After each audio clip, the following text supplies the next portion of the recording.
신예슬의 뮤직 큐레이션.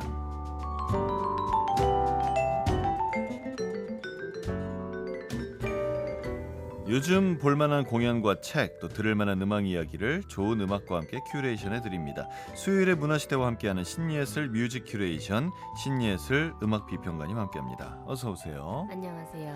자, 지난주에 최저 기온이 영하로 떨어지면서 이제 본격적인 겨울이 시작됐습니다.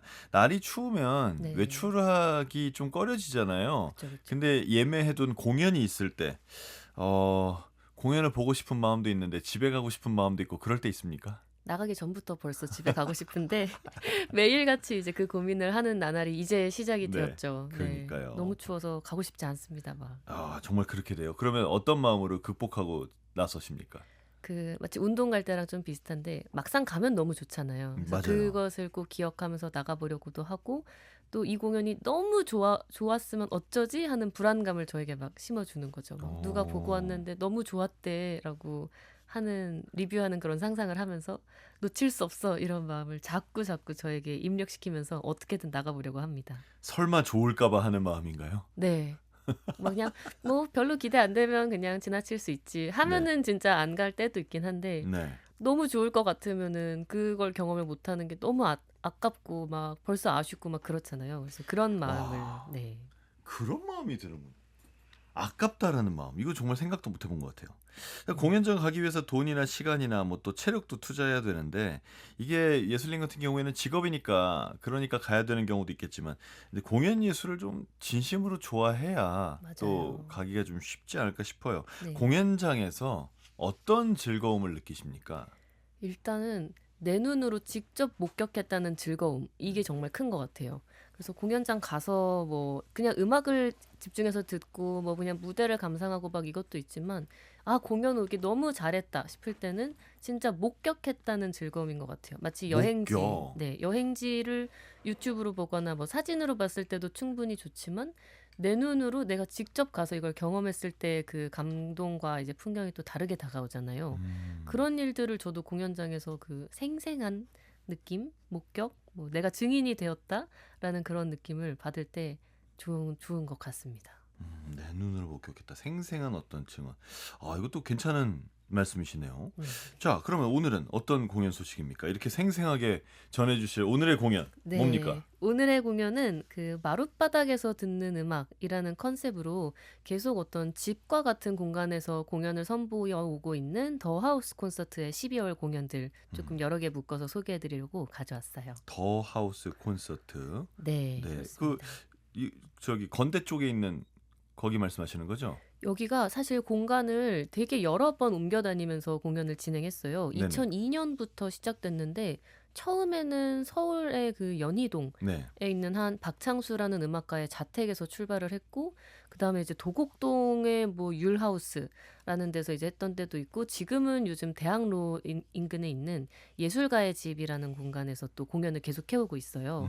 그래서 뭔가 위치랑 이제 장소는 다 다르지만 어쨌든 계속 집 같은 공간을 찾아다니면서 콘서트홀이 아닌 공간에서 이제 조금 음악가들과 관객이 캐주얼하게 만날 수 있는 자리에서 공연을 1000회 넘게 이제 1100 몇 회에 와. 가까워지는 엄청 많이 하고 있는 그런 아주 유서 깊어지고 있는 그런 공연 시리즈입니다. 천회면 유서 깊다고 말할 만하네요. 그쵸. 네. 가보신 적 있나요? 네, 저도 이 공연 시리즈를 좀 좋아하는 편이에요. 네. 그래서 여기가 가면은 막 예술의 전당 콘서트홀이나 롯데 콘서트홀처럼 막 편하지는 않거든요.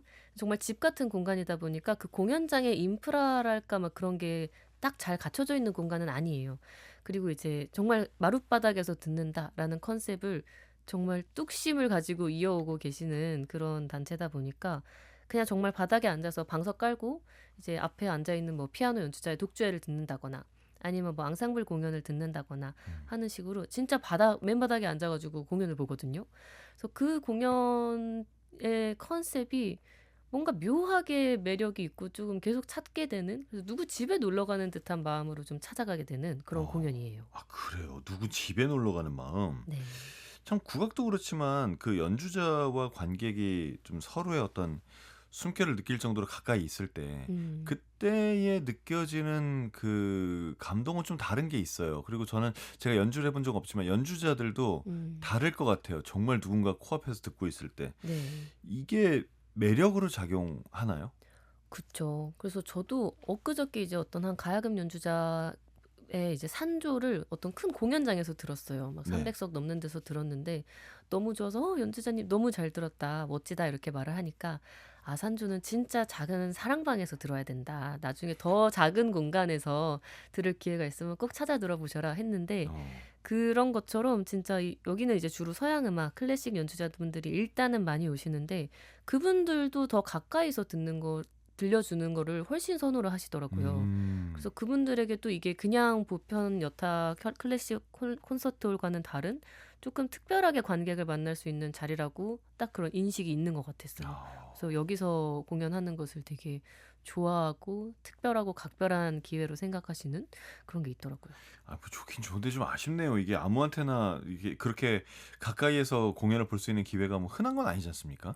그쵸. 네. 그쵸. 이렇게 작은 공간에서 사실 이런 더하우스 콘서트 같은 공연 시리즈가 없으면은 음. 진짜 누구 작업실 가야 되거든요. 그냥 피아니스트의 연습실 가야 되고. 네. 근데 이런 공연이 그래도 꽤나 주기적으로 많이 일어나고 있어서 덕분에 이런 공연을 좀 꾸준히 좀 즐길 수 있는 것 같아요. 그건 좀 반가운 얘기네요. 음. 지난 6월에 사실 이분이 나오셨어요. 그 더 하우스 콘서트의 강선혜 대표님. 그래서 네. 방송을 다시 듣고 싶은 분들은 팟빵이나 유튜브에서 문화시대 강선혜 이렇게 한번 검색해 보시기 바랍니다.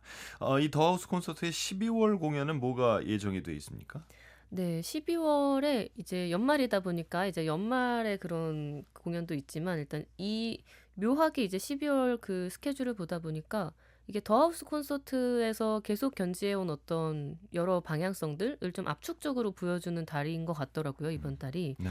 그래서 지난 월요일 12월 8일에는 일단 프리뮤직을 주제로 한 공연이 열렸어요. 프리뮤직이요? 네. 그래서 프리뮤직이라고 하면은 그냥 직역하면 자유음악이잖아요. 네. 그래서 정말로 자유로운 음악을 하려는 그런 지향점을 가지는 건데 조금 다른 말로 이제 즉흥음악이라고도 표현하시는 분들도 많죠. 그래서 음. 이 프리뮤직에 대한 공연을 더하우스 콘서트에서는 어떻게 설명하냐면은 프리 임프로바이징 뮤직 그래서 자유 즉흥 음악을 하는 것이라고 이야기를 하세요. 와, 자유 즉흥 음악. 네. 쉬운 듯하면서 쉽지 않을 것 같은 그런 말입니다. 그쵸. 보통 이제 이런 공연에서 우리가 본다고 하는 것은 누군가가 완성해 놓은 작품을 연주자들이 연주한다. 이런 관념으로 생각하시는 경우가 많은데 이제 프리뮤직이라고 했을 때 이분들이 지향하는 것은 어떤 작품이 있는 상태는 아닌 거죠. 음. 대신 이제 정말 자유롭게 그날에 이제 그 떠오르는 어떤 악상들을 계속해서 전개해 나가는 그런 자유 즉흥 음악을 하는 건데 조금 특별한 거는 그냥 즉흥 연주라고 하시는 분들도 있는데 이분들은 퓨리 뮤직이라고 하시는 거예요. 그래서 이 즉흥이라고 말했을 때 사람들이 떠올리는 어떤 인상 같은 것도 또 분명히 있는 것 같은 것이 그냥 우발적으로 그냥 나오는 대로 막 하는 것이라고 생각할 수도 있을 것 같아요. 어떤 분들은. 네. 근데 여기서 지향하는 어떤 즉흥성, 자유로운 즉흥 음악이라고 하는 것은 순간순간 계속 많은 것들을 고민하고 빠르게 계산하고 구조화해 나가면서 음악을 오히려 만들어 나가고 조금 작곡해 나가는 과정? 즉흥적으로? 음악을 작곡해 나간다. 저는 여기서 보는 공연은 약간 그런 느낌이 있더라고요. 그래서 아무튼 그 어. 즉흥이라고 막 강조했을 때 떠오르는 것들을 약간 덜어내기 위해서 프리라는 말을 오히려 더 앞단으로 꺼내오신 게 아닌가 하는 그런 생각이 듭니다. 어쨌든 즉흥이에요. 사실 네. 뭐 프리 뮤직도 그렇고 지금 말씀하신 어떤 임프로바이제이션 같은 것도 그렇고 굉장히 그 말 자체는 재즈의 느낌이 강한 그쵸, 그쵸. 말이잖아요. 네. 그런데 이분들은 이제 클래식 연주자가 하셨다고 하니까 클래식 음. 연주자가 하는 프리 뮤직은 뭔가요? 그 사실 이분들도 클래식의 전통이 있는 분도 있고 아닌 분도 있어요. 그래서 네. 지난 월요일에 공연을 하셨던 분들은 이제 색소폰 연주하시는 브랜든 최 그리고 강태환 선생님, 그다음에 국악타악도 하시고 이제 소리도 하시는 장재효 선생님, 그리고 안무하시는 임희영 선생님, 그다음에 피아노의 박창수 선생님까지 이렇게 총 5분이 하셨는데 이분들 중에 이제 확실히 클래식에 좀 뿌리가 있다고 하실 만한 분은 브랜든 최, 강태환, 박창수 이렇게 3분 정도 음. 되시는데 네. 특히 이분들 중에서도 조금 더 클래식 기반의 사람이 하는 즉흥성을 잘 보여주는 건 박창수 선생님인 것 같아요. 네. 이분이 또 작곡가 출신이세요. 그래서 정말 이분은 즉흥적으로 구조를 만드는 거에 훨씬 더 집중을 하신다고 할까요? 이렇게 뭔가 순간의 에너지를 담아내거나 어떤 기량을 뭔가 길게 뽐내는 방식의 즉흥 등 즉흥 음악에서도 정말 다양한 모습을 보여줄 수가 있을 텐데 이분은 구성적인 음악, 작곡된 음악에 견줄만한 그런 것을 즉흥으로 만들어내는 것이 있는데 그게 조금 재즈에서의 그 자유로움이 극대화된 거랑 조금 다른 면모이지 않을까 싶은데 뭐 저 말하기가 어렵네요. 네. 하지만 이분이 작곡이 베이스라고 하니까 음. 거기서 좀 차이점이 있겠구나라는 생각이 좀 듭니다. 네. 네, 알겠습니다. 그러면 이제는 어떤 공연이 또 예정이 돼 있습니까? 네. 그래서 이제 이런 프리뮤직처럼 다른 공연장에서 만나기 힘든 조금 뭔가 열린 형태의 공연들도 이제 여기서 포괄을 하지만 그래도 더 하우스 콘서트에서 가장 많이 하는 것은 클래식을 전공한 사람들의 조금 보편적인 리사이틀 형태예요. 네. 근데 이제 그분들의 이제 음악가 한 명 한 명의 역량과 기량을 좀 잘 보여줄 수 있는 리사이틀을 좀 적극적으로 선보이시는 편인데 피아니스트 오연택 님의 개인 리사이틀이 준비가 되어 있어요. 근데 이거는 좀 프로그램이 되게 인상 깊었는데 바로크 시대부터 현대까지 정말 촘촘하게 시대별로 뭔가 프로그래밍을 좀 다양하게 하셨더라고요. 음, 그래서 안토니오 솔레르라고 하는 스페인의 바로크 그 작곡가랑 네. 슈베르트랑 그리고 또 헬무트 라헨만이라고 하는 지금 살아계신 독일의 현대음악의 또 거장 중에 한 분이신 그 피아노 곡이 또 연주가 되고 그다음에 세르게이 라흐마니노프 모두가 사랑하는 그 라흐마니노프의 음악도 연주가 되는 식으로 이렇게 정말 바로크부터 낭만 현대까지 이렇게 촘촘하게 이렇게 균형 잡힌 프로그램을 선보이시는 공연이 바로 다음 주에 또 예정이 되어 있습니다. 여기 콘서트를 자주 하네요. 네, 그래서 주로 매주 월요일에 그 예술가의 집에서 공연을 해요. 음, 그래서 뭔가 이렇게 꾸준히 찾아가시는 관객층도 꽤나 많고, 그러겠어요. 네, 네, 난 여기 팬이야 이런 사람도 있겠어요. 그렇죠. 그리고 월요일에는 보통 막 약속을 많이 잡거나 뭐 외부 일정이 많은 날이 아니잖아요, 저녁에. 아니기도 하고 음, 공연도 없는 날이죠. 그렇죠. 대체로 공연 월요일은 안 하지 않나요? 안 하려고 하죠, 사실은. 네네네. 근데 이제 여기는 딱 월요일이 아주 어떤 자리매김이 돼 있네요. 그렇죠. 월요일은 합콘 가는 날 이렇게 누군가는 딱 잡아놓고 즐길 음. 수도 있을 것 같아요. 뭐 연간 회원권 이런 것도 있습니까? 여기 합콘 회원이 뭔가 있었던 것 같기도 어, 한데, 네, 그러니까 그렇게 아예 맡아놓고 가시는 분들도 꽤 있을 것 같아요. 그럴 것 같습니다. 그 연말 연초가 되면 무슨 송년음악회라든지 뭐 신년음악회 이런 프로그램들 항상 있지 않습니까? 뭐 예당이나 롯데홀이나 그렇죠. 더하우스 콘서트도 그런 게 있습니까? 네, 여기도 굉장히 특색 있는 그 이벤트가 하나 있어요. 그 연말마다 송년음악회를 하는데 네.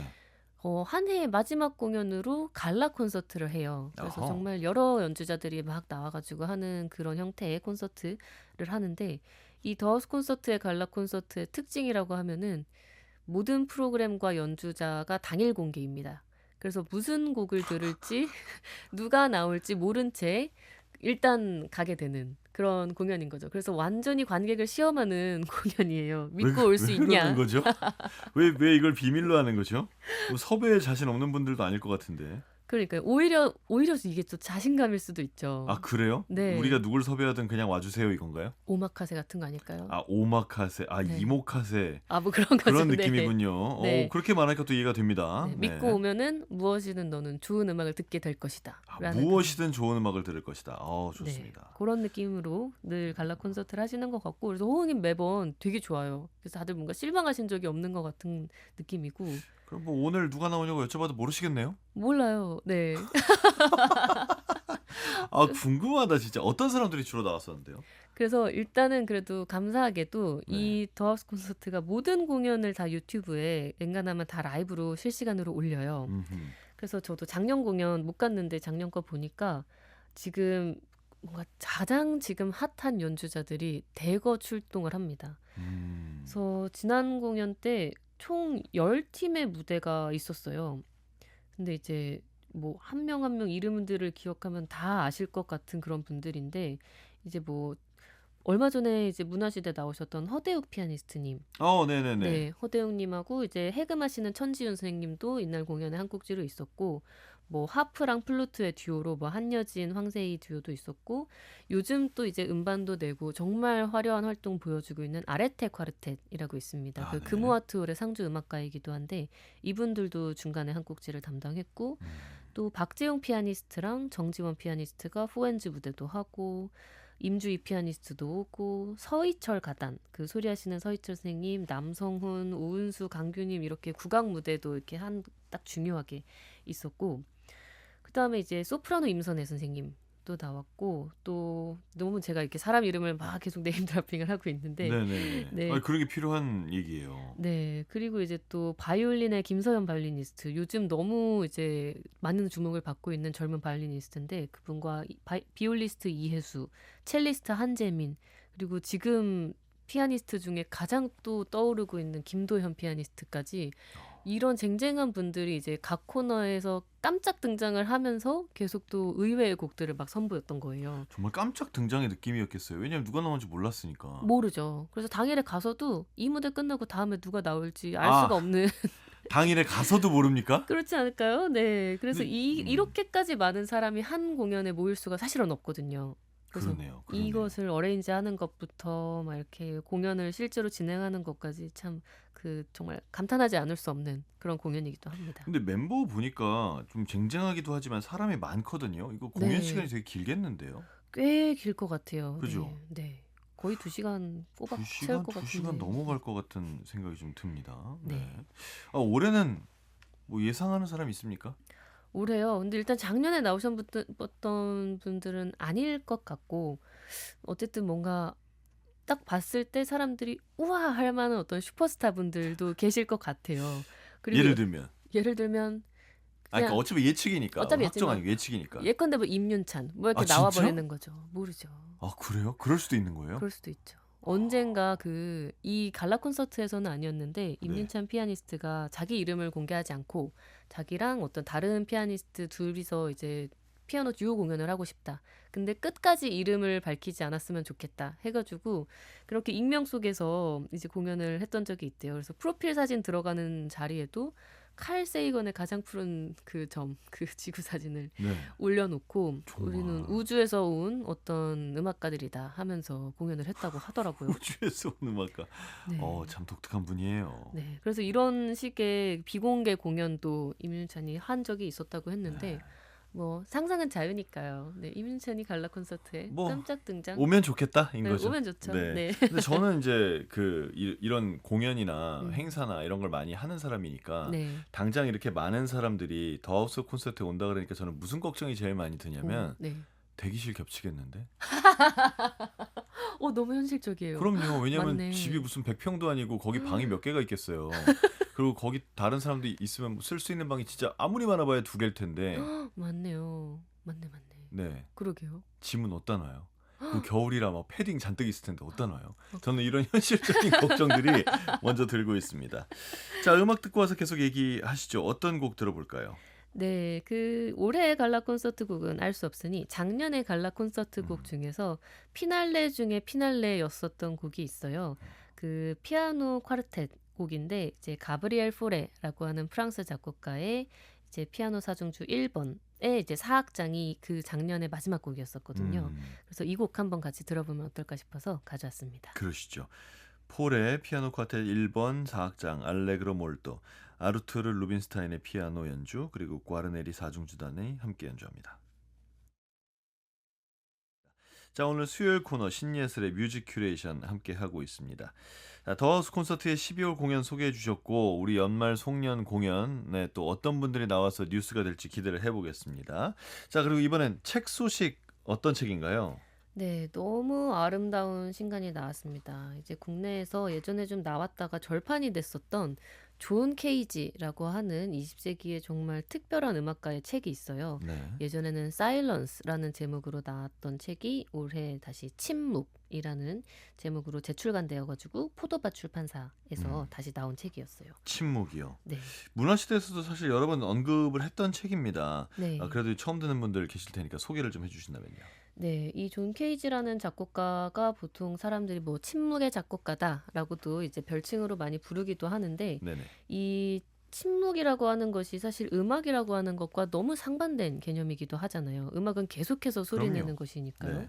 그런데 이제 이 사람이 제일 널리 알려진 그 4분 33초와 같은 작품들에서 침묵을 너무 중요시하게 된 거예요. 음. 그리고 이제 음악적인 행동을 하지 않는 것, 그냥 무의 상태에 있는 것에서 어떤 음악적인 무언가를 발견하는 것, 이런 식으로 이 사람의 음악이 되게 보편의 음악적인 생각으로 접근하기 좀 어려운, 좀 특별한 사상적인 측면이 있는데 그런 것들을 잘 담아낸 책이고, 그리고 그 유명한 4분 33초에 대한 이야기도 꽤나 자세하게 서술이 되어 있습니다. 왜 내가 그렇게 침묵하기를 택했는지, 그 4분 33초라는 초는 도대체 어디서 나온 것인지, 이런 이야기들을 되게 폭넓게 담고 있는, 그리고 디자인도 아주 예쁜 책이에요. 예쁘지 않나요?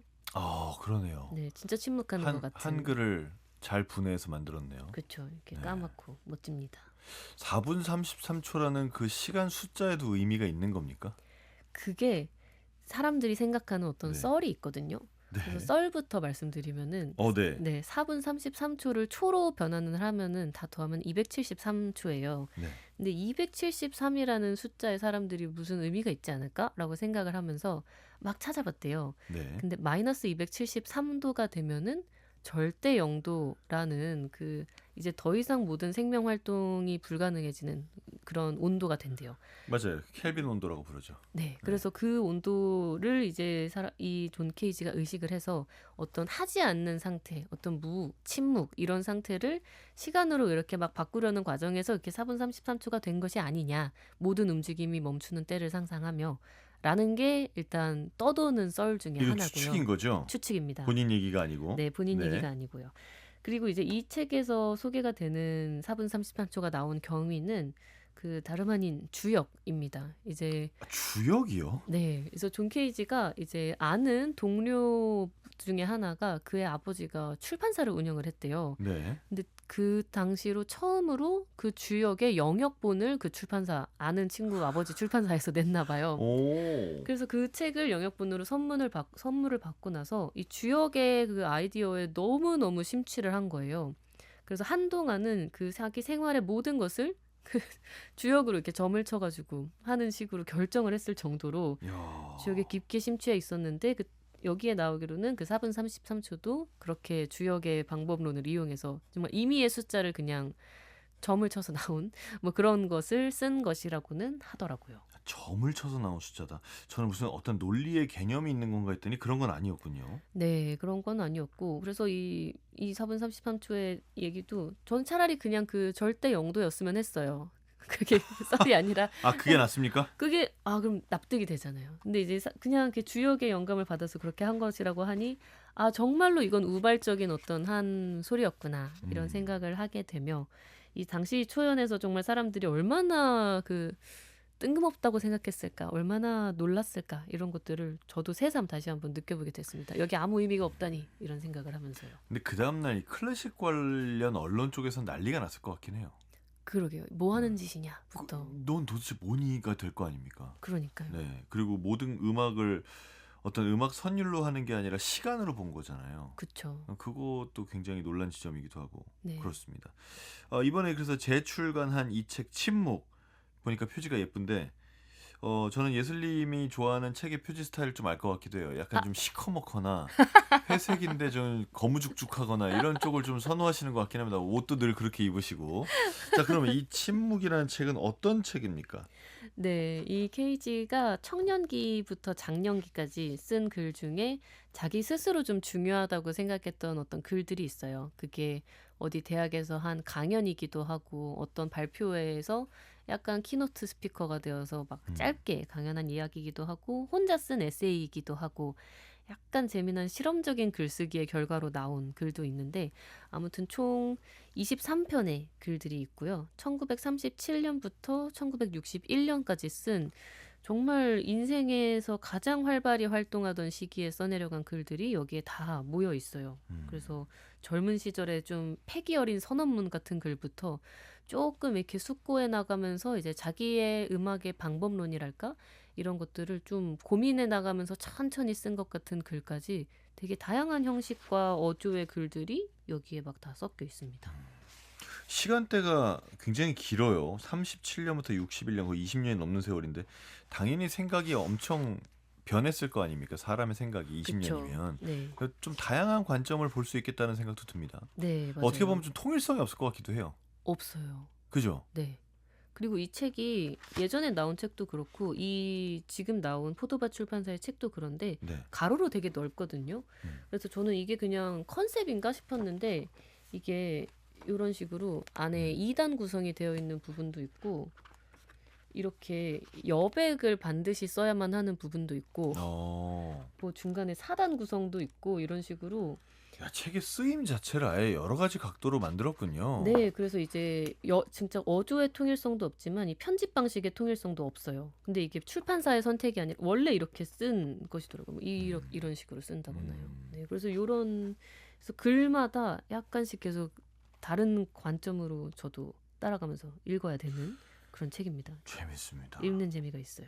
그럼 아무튼 어쨌거나 이분이 이제 전설적인 예술가인 건데 네, 이 전설적인 예술가가 20대 시절에 쓴 글과 40대 이후에 쓴 글이 다 있는 거지 않습니까? 그렇죠. 하나씩 한번 보겠습니다. 그럼 일단 20대에 쓴 글을 좀 소개를 해주시죠.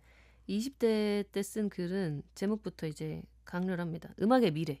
이렇게 딱 쓰는 그 큰 제목을 음악의 미래, 그다음에 이제 약간 부제처럼 크레도라고 하는 어떤 음악의 형식을 하나 썼는데 여기에서 이제 우리가 소음을 왜 써야 되는가에 대한 이 존 케이지의 견해가 되게 이렇게 분명하게 막 다 들어 있어요. 예, 근데 이런 문장들이 있습니다. 과거에 불협화음과 협화음이 충돌했다면 당면한 미래에는 소음과 이른바 악음, 음악적인 음악이 충돌한다. 라고 이제 딱 이야기를 하면서 어떤 우리가 소음을 계속 써야 되냐, 소음을 써야 되는 이유는 무엇이냐, 우리가 이제 미래의 음악으로 나아가기 위해서는 그럼 이 소음들을 어떤 방식으로 다뤄야 되냐라는 것들이 되게 짧지만 압축적으로 이 사람의 막 생각이 담겨져 있어요. 그래서 뭐 이런 표현도 있습니다. 뭐 현대의 타악기 음악은 건반 악기의 영향 아래에 있는 음악에서 모든 소리를 이용한 미래의 음악으로 이행하는 과도기에 있다. 라고 하면서 이제 그냥 악기 소리를 내는 게 아니라 그냥 온갖 타악기로 내는 그런 거칠거칠한 소리들이 우리가 미래의 음악을 만드는 주요한 소리 원천이 될 것이다. 라는 식의 그런 표현들도 있는 거죠. 저는 일단 재밌다고 생각하는 게 1937년엔 소음과 음악은 완전히 구분됐었을 것 같거든요. 지금도 그렇지만. 맞아요. 그런데 소음을 예술의 일부가 될 수 있다라고 처음으로 받아들인 아이디어가 아닌가? 이런 생각이 좀 들어요. 그쵸. 이제 음악계 안에 있었거든요. 그래도 존 케이지는 제가 네네. 생각하기에 음악계 안에서 이렇게 막 선언문을 쓸 정도면은 그리고 또 이제 미국에서 굉장히 빨랐었던 것이기도 한데 1910 몇 년에 그 이탈리아의 루이지 루솔로라고 하는 사람이 소음 예술 선언문이라는 걸 또 쓴 적이 있어요. 아하. 그래서 이분보다 이제 한 20년 정도 앞서서 그런 작업을 한 건데 그분은 음악인이라고 보기는 어렵고 사실 시각예술 쪽에서 활동을 하던 분이었고 그분이 쓴 선언문에는 막 또 그런 얘기가 있어요. 이제 기계 소리들, 뭐 거리에서 오는 기차 소리, 뭐 전차 소리 이런 온갖 기계의 소음들에 뒤섞여 있고 공장이 가동되는 소리 같은 것들이 우리가 이제 베토벤을 들을 때 좋았던 것 이상으로 좀 다른 종류의 또 새로움을 준다. 우리는 이제 소음으로 만드는 예술을 시작해야 될 것이다 하는 선언문을 또 쓴 적이 있어요. 아, 그래요. 근데 그거는 되게 뭐랄까 조금 대단히 좀 혁명적인 이상에 가까운 느낌이었다면은 케이지의 이 음악의 미래라고 하는 글은 조금 더 구체적이고 조금 더 실현 가능한 선언처럼 느껴진다고 할까요? 그래서 어쨌든 기계들이 이제 도시 문화를 막 만들고 그렇게 막 온갖 거리에서 소리들이 들려오기 시작하면서 예술가들의 감각이 이렇게 소음 쪽으로 많이 관심이 쏠리게 된 것인 것 같아요. 근데 참 제목들도 잘 썼어요. 챕터 그 소제목들도 보면 뭐 무에 대한 강연, 네, 유에 대한 강연, 그렇죠. 우리는 어디로 가고 있는가, 또 무엇을 하고 있는가. 이런 것들이 제목만 보고도 이거 뭘 얘기하는 걸까라고 생각을 하게 만든다고 해야 될까요? 좀 그런 그쵸. 느낌이 좀 있습니다. 네. 근데 그중에 무에 대한 강연이 존 케이지를 이해하는 데 도움이 된다라고 하셨어요.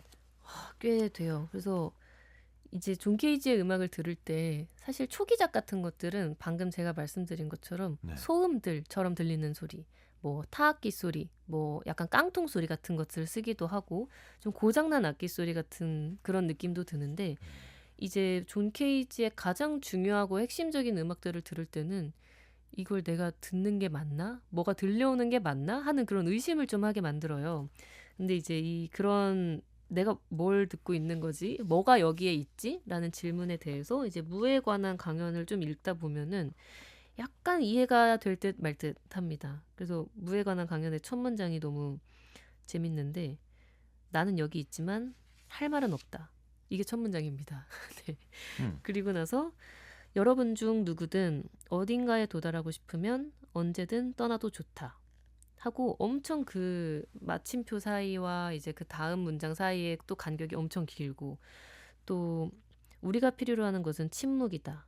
그러나 침묵이 필요로 하는 것은 내가 계속 이야기를 하는 것이다. 라는 식으로 약간 선문답하는 것처럼 뭔가 우리가 알 듯 말 듯 하지만 또 듣다 보면은 이해가 될 것 같은 말들을 굉장히 느린 호흡으로 이야기를 해주고 있어요. 약간 선문답이 아니라 아예 선문답 같은데요. 그쵸. 이제 네. 혼자 이렇게 말하고 또 다시 질문하고 뭐 이런 식으로 계속 되돌아가면서 이제 뭐 아이디어가 떠오를지 안 떠오를지는 나도 모른다. 만약 떠오른다면 내버려 두어라. 라는 식으로 모든 것을 막 우연에 맡기고 그냥 흘러가게 내버려 두는 그런 존 케이지의 음. 창작의 태도랄까? 이런 게 이 무에 관한 강연에서 엄청 뚜렷하게 드러나 있는 것 같아요. 그래서 약간 이상한 시를 읽는 것 같기도 하고 이상한 너무너무 시를 읽는다. 너무 재밌습니다. 네. 보시면 무슨 생각이 드시나요? 나 여기서 막 그 신예슬님의 생각이 막 글을 읽고 나서 발전하고 그런 게 있습니까? 발전하기보다는 오히려 발전을 안 하게 되는 것 같아요. 왜요? 하지 말라고 하니까 뭐 그냥 침묵 우리가 원하는 것은 침묵이다. 라고 하는데 그럼 나도 침묵해야지. 전 되게 말 잘 듣는 독자여서 아, 그러세요? 네. 저는 우리가 원하는 것은 침묵이다 그러면 왜? 어, 나는 아닌데 왜? 너는 왜? 뭐 이런 생각을 할 것 같아서 그래서 그쵸 사실 저는 그쵸. 지금 예슬님의 말만 듣고도 막 이상한 생각이 막 들고 있거든요. 침묵 왜 우리가 침묵해야 되는 왜일까요? 그러니까 왜요? 왜 나한테 침묵해라 마라 하는 거죠. 그러니까 예, 예, 이런 맞네요, 생각을 하게 되는 맞네요. 거죠. 그리고 그 맞아요. 당시가 그런 시대가 아니었는데 왜 침묵이 필요하다라고 썼을까? 이것도 좀 궁금하고 네, 그쵸. 그런 생각을 하게 됩니다. 네. 책에서 예슬님이 가장 인상 깊었던 건 어떤 부분입니까? 저는 계속 이거를 막 조금씩 소리내서 읽고 싶은 기분이 막 들기도 하는 그런 대목들이 좀 좋은데 이렇게 그냥 혼자 하는 선문답 같은 부분도 있지만 이제 혼자 완전히 질문들로 빼곡하게 이루어내는 그런 부분도 있어요. 음, 예컨대 이거는 또 프로세스로서의 작곡이라는 또 어떤 자기만의 어떤 작곡 방법론에 대해서 설명하는 부분인데 몇 페이지가 계속 질문 물음표의 연속으로 이루어져 있어요. 그래서 질문과 물음표. 네, 뭐 그것은 소리인가? 그렇다면 다시 묻건대 그것은 음악인가? 음악은 즉 음악이라는 단어 자체는 아, 소리인가? 만일 그렇다면 음악은 음악인가? 음악이라는 따옴표 친 단어는 음악인가? 그것은 무언가를 전달하는가? 이런 식으로 뭔가 가능한 모든 질문을 마구마구 그냥 계속 쏟아내는 것 같은 그런 질문이고 여기에 이제 첫 번째 질문이 나는 무슨 말을 했을까?로 시작해서 이렇게 어, 쭉 이어집니다. 거의 무슨 뭐라 그럴까 한 줄 한 줄이 다 1시간짜리 세미나 주제 같아요. 아, 그렇네요. 거기서부터 시작할 수 있을 것 같은. 음악은 소리인가? 뭐 이것도 정말 너무 큰 음악은 주제죠. 소리인가? 음악이 그럼 이제 어떤 저 같은 사람들은 네. 그 음악이 소리지. 소리 아니야? 이렇게 말하고 끝날 건데 네. 근데 이제 거기가 그게 다가 아닐 것 같은 거죠. 네. 음악을 소리가 아니라고 생각해 볼까? 그러면 어디까지 음악이지? 보여지는 것도 음악인가? 음, 뭐 등등등이 갈 거 아닙니까? 그쵸. 아주 맞아요. 머리가 복잡해집니다. 네. 네. 또 어떤 부분이 있습니까? 또 그 제가 아까 선문답 같은 부분이 있다고 했는데 정말로 이 글 안에서 질문과 문답을 정말 이루는 그런 부분들이 있어요. 네.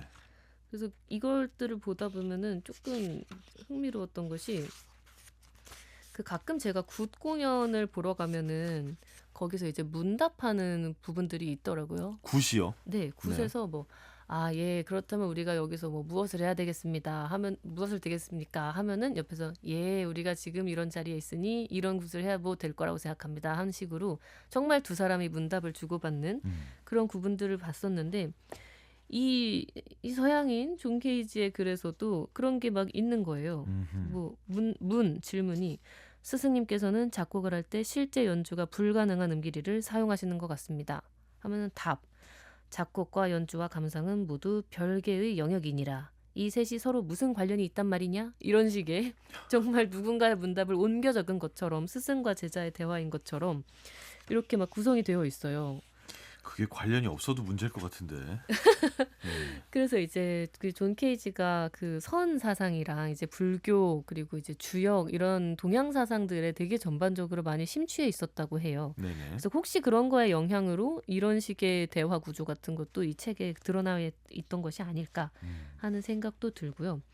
또 이제 자기 자신의 음악만이 아니라 이 사람이 당대에 즐겁게 이제 교류했었던 미국의 실험 음악가들이나 또 굉장히 좋아했던 작곡가가 또 프랑스의 에릭 사티였어요.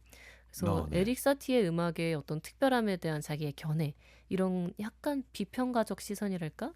이런 것도 이 책에서 좀 보여주고 있어서 그런 것을 읽는 재미도 또 좀 있습니다. 사티를 사실상 재발굴했다고도 할 수 있는 사람인 것 같기도 해요. 그렇군요. 그리고 이제 이런 어떻게 보면 정말 생각할 어떤 주제? 그런 걸 뭐라 그러죠? 명상 같은 거 할 때 이렇게 마음에 뭐 하나 생각 잡고 있는 거? 음, 전 명상을 사실 하지 음. 않아서 모르지만. 화두.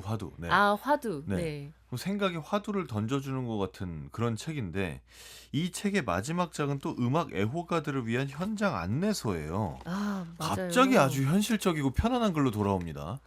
근데 그 제목만 보면은 그런 것 같잖아요. 또 속았습니까, 제가? 네. 이게 첫 번째 문장 읽어드릴게요. 나는 버섯의 열중에서도 음악에 대해 많은 것을 배울 수 있다는 결론에 도달했다. 그래서 버섯 애호가셨어요, 이분이. 그래서 이분이 또 이제 국제적으로 활동을 하면서 이탈리아에서였나? 어떤 그런 네. 이렇게 퀴즈 맞추는 프로그램 같은 거 있잖아요. 네. 근데 거기서 이제 버섯에 대한 퀴즈를 막 다 맞춰가지고 막 큰 상금을 받아서 떠났던 적이 있거든요. 그래서 거의 아마추어 균류 학자라고 부를 수 있을 정도로 버섯이라는 것에 엄청 관심이 많았는데 이 음악 애호가들을 위한 현장 안내서에서도 온통 버섯 얘기가 나와요. 그래서 막 겨울은 버섯에도 음악에도 가장 유감스러운 계절이다 라고 하면서 이제 버섯이 왜 되게 한정적인 데서만 자란다 뭐 이런 이야기를 하기도 하고 쭉 이제 음악과 버섯을 이렇게 나란하게 이제 이야기를 하고 실질적으로 뭐 감상할 때 어떻게 해라 이런 안내를 전혀 주지 않습니다. 다만 이제 내가 숲에서 이렇게 버섯을 마주하면서 어떤 침묵의 시간을 보냈었던 것처럼 이제 그대로 보는 것에 대한 이야기를 되게 은유적으로 싹 암시를 하면서 끝맺기는 해요. 저 죄송한데 혹시 네. 이분은 별 생각 없이 하고 싶은 얘기 다 쓴 건데 우리가 막 오버해서 해석하고 있는 거 아닌가요? 농담 같기도 해요. 이 네. 모든 것이. 네. 그쵸. 그러니까. 그래서 우리가 지금 속고 있는 거 아닌가 하는 생각이 좀 들어서 좋습니다. 네. 그렇지만 또 속아도 재밌다라는 생각도 들어요. 속아도 재밌다. 네. 그래서 여기서 딱 제가 제일 좋아하는 문장이 나는 내 숲속에서 내 침묵의 작품을 연주하며 즐거운 시간을 보냈다. 나라는 청 중 한 명을 위해 편곡한 음악으로 출간된 악보의 통상적 길이보다 훨씬 긴 음악이었다. 연주 중 한 번은 그때까지도 알지 못한 버섯의 이름을 알아내려고 애쓰는 중에 제 1악장이 지나갔다. 이렇게 하는데 이게 너무 이제 뚱딴지 같은 소리지만 또 이상하게 좋아요. 지금 화낼 뻔했어요. 그놈의 버섯 이럴 뻔했습니다. 네. 그럼 이제 신예슬님께서 음악 애호가들을 위한 현장 안내서를 직접 쓴다면 그럼 무슨 내용을 쓰시겠습니까? 현장 안내서라면 저는 음악가들, 그러니까 무대 위의 음악가들 말고 관객들이 하는 이야기나 관객들이 어떻게 움직이는지 관객에 대한 관찰을 해보는 걸로 현장을 탐구해보라고 써보고 싶어요. 언제 나옵니까 이 책? 이 책은 한 10년? 알겠습니다. 네. 자, 한석준의 문화시대 신예슬의 뮤직 큐레이션, 오늘은 더 하우스 콘서트의 12월 공연과 존 케이지의 책 침묵 소개해드렸습니다. 오늘 말씀 감사합니다. 감사합니다.